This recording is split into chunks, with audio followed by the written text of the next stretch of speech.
Welcome back to the channel. I am so very happy to be presenting to you this very new series Appreciating Bharatanatyam. You are watching Appreciating Bharatanatyam Season 1, Episode 1. I am very thankful to you for all the support you gave me during the earlier two series, Carnatic Music, everybody is invited. It ran through 2 seasons and 32 episodes and I am so overwhelmed with the response that I got. And so, do you remember when I was closing that episode, I mentioned that the next thing that is going to come may be Bharatanatyam or Carnatic music, but here I am with Bharatanatyam. I am standing in one of the conventional Bharatanatyam platforms and I am going to talk to you about this great art form. But before that, I would like to sing a small prayer because it is a convention in Bharatanatyam to start a performance with a prayer. So I will first sing a prayer and then we will go ahead. O Shikavahana Modaka Hasta Shamalakarna Vilambita Sutra Vamana Rupa Maheshwara Putra Vigna Vinayaka Pada Namaste Vigna Vinayaka Pada Namaste Pada Namaste Pada Namaste.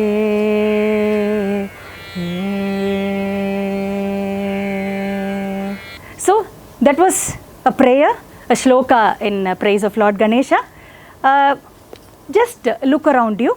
This is a traditional Bharatanatyam stage. What do you see to your left, to my left and to the right of the audience? This is Lord Nataraja and we have lit 2 lamps to give a very beautiful aesthetic effect and also as a prayer to the Lord. And then we have used flowers, a fresh flower garland. And here is where the orchestra will sit. I have just put the Jamakalam to give you an idea of the placement. So if it is a live orchestra, you will have the Natvangam artist. The Natvangam artist will be sitting here and then you will have the vocalist here, veena, violin or the flute on this side, and then the mridangist will be sitting here. So that is the setup of a live orchestra. Just look behind you, it's totally plain navy blue.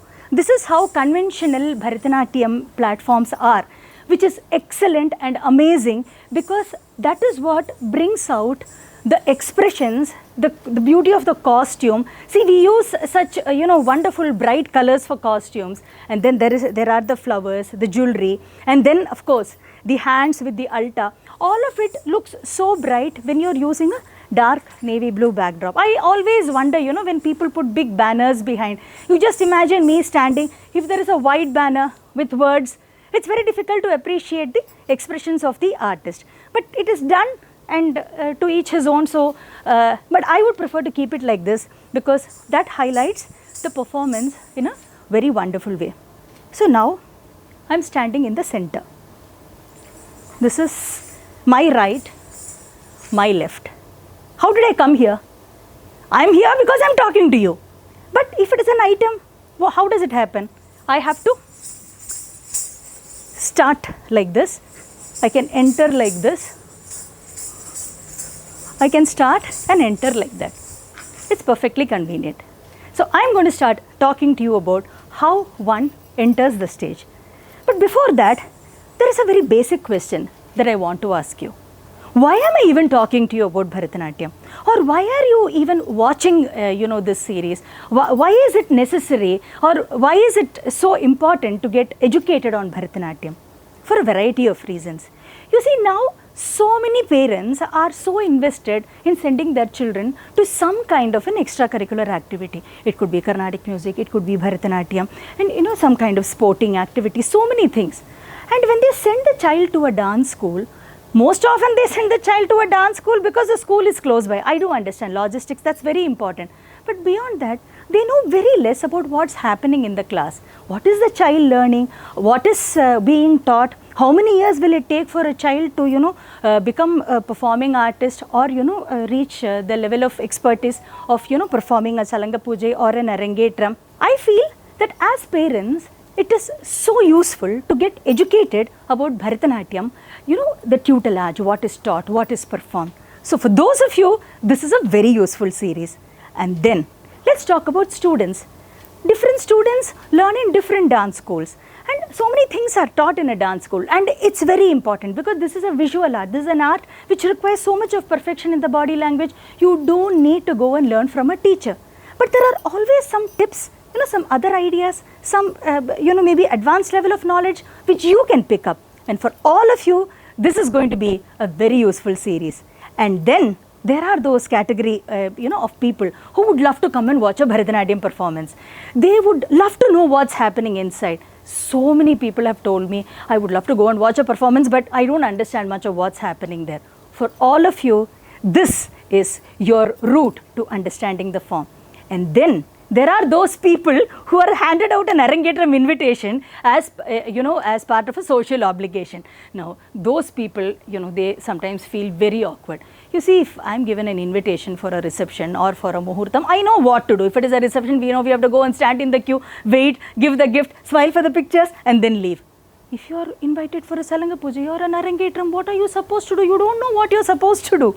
And then people think that if somebody next to me understands the form and I don't understand the form, I will feel like a fish out of water.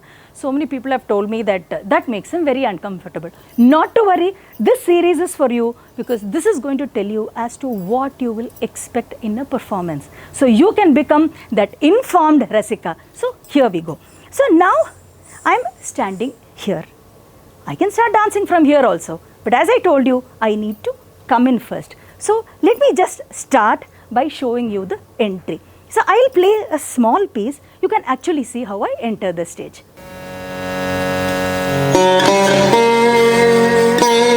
Can you hear the music? This is because the instrumentalists will be playing it. I'm talking to you over and above that because actually while this is happening, I should be inside. So I'm just inside like this.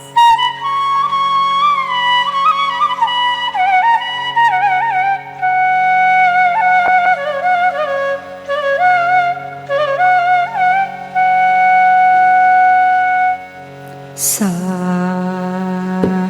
re ga ma pa da ni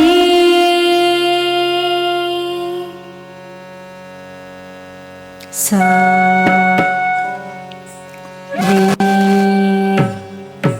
ga ma pa da ni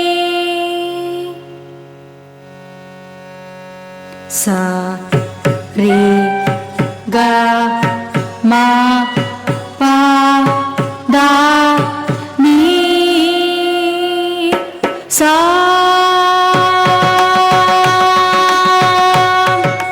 sa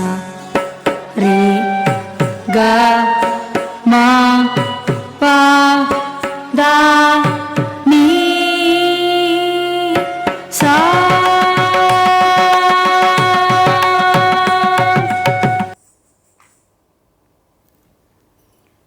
So I entered like this.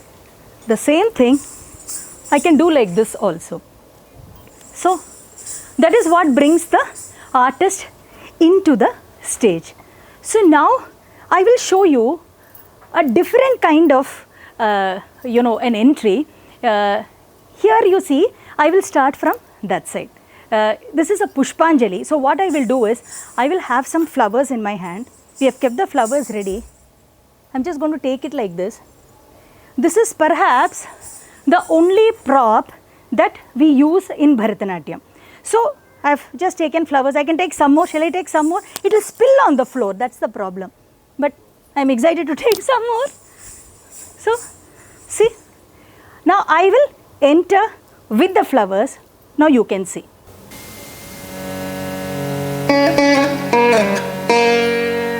See, again you can notice the music is playing. I have not edited the music because the artist will be playing to give a feel of the item, and it is in the raga in which the song is set. I want to keep it realistic, so I have just let it play because this is what you will see on the stage. Okay, so here we go.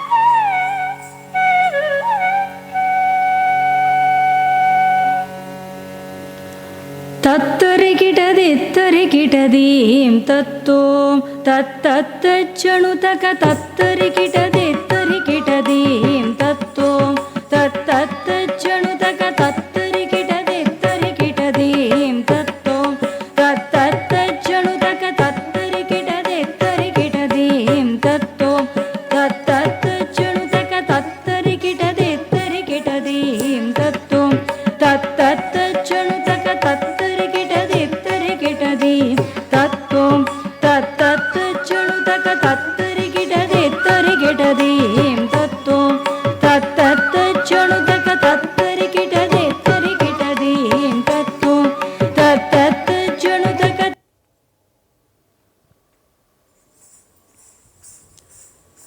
So, this was again part of a larger item. I entered with flowers, I entered from this side, and then I used all of the stage, here, there, everywhere, and then I went. It's quite incidental that the yellow flowers matched with my costume. That was not intended, okay? Don't think that we end up matching flowers. Obviously, we have flowers in red, white, yellow, that's it. So, if it matches, which makes it, I guess, all the more aesthetic. So, now about the entry. Should every item be an entry? Not necessary. I will show you an item where we start on the stage. What happens? All the lights are put off, only one spotlight is given, and then there we perform the postures and start. But even before the spot is given, the stage is fully darkened because the artist has to enter. See here, the entry itself was dance. There the entry is not dance. So let's do it now.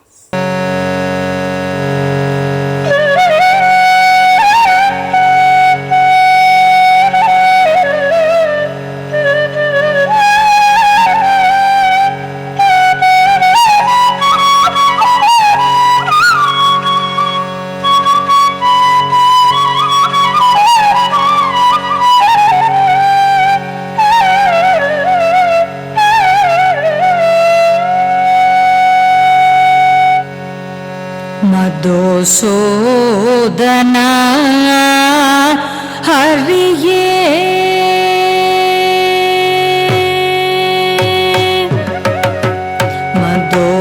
Madhusudana हरिये हरिये Madhusudana हरिये.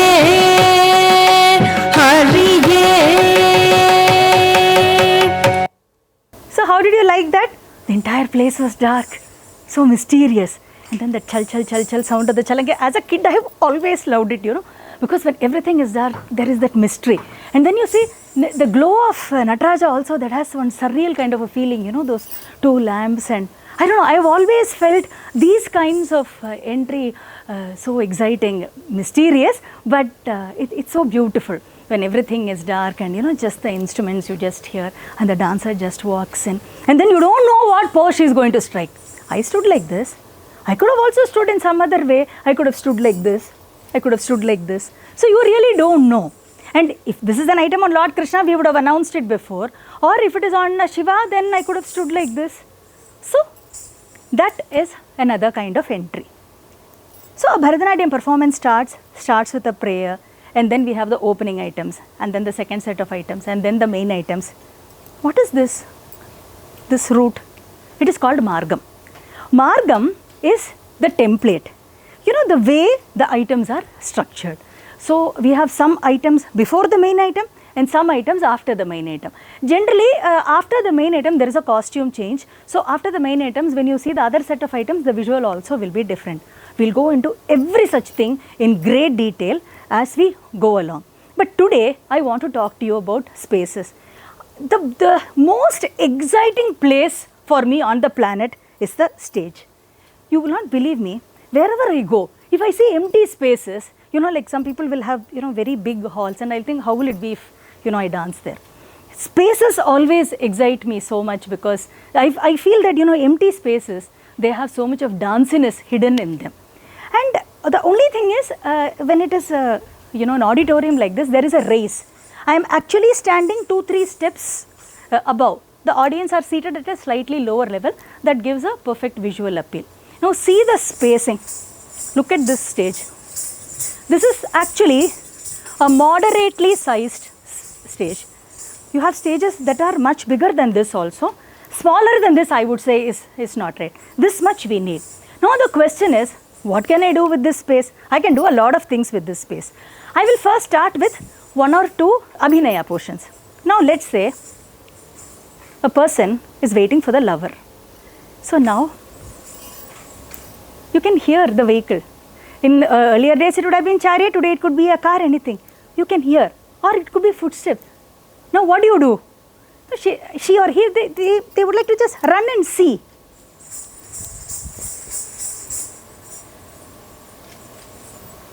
So by starting here and wondering if the person is, I can hear, you run across and then you open the screen. I have already told you that the place where this character is present is such a big hall, right? One kind of use of space. Now, little Krishna enters the house of gopis. Oh, that's a story we all know so well. Now, in that, what does Krishna do? Quiet, huh? Nobody will open your mouth. I'm opening the door, right?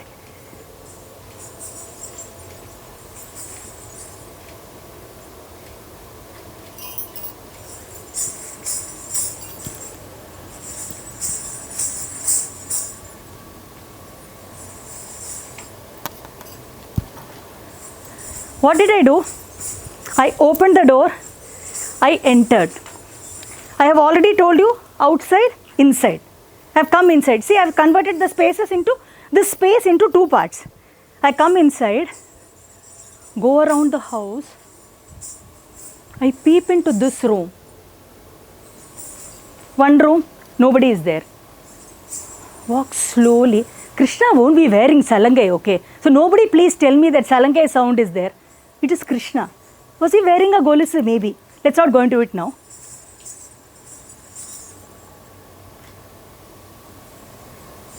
By looking, it's a big room, right? So I have given you the picture of a big room, a big house. So nobody is there. So now Krishna says, okay, now we can look at that pot of butter. So these are 2 expression oriented snippets I gave you about use of space. What about footwork? Footwork, what is footwork first? Let's address that. See, abhinaya is where I convey a content. Footwork is where it is just dance for its aesthetic beauty. If I am doing that, how do I cover the stage? Now suppose there is an adavu like this.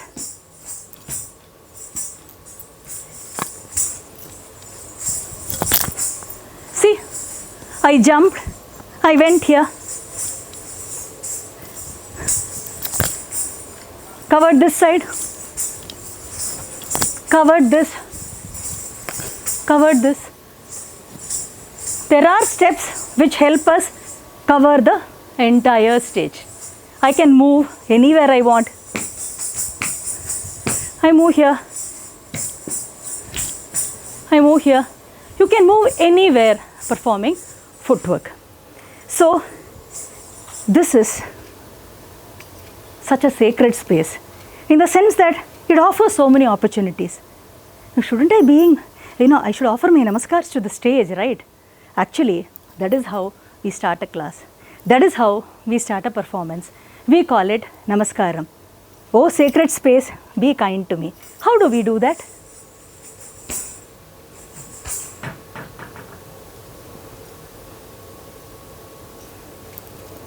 Almighty, teacher who helps with my intelligence, who triggers my thought process, the audience who are actually seated, who are respecting me and my art.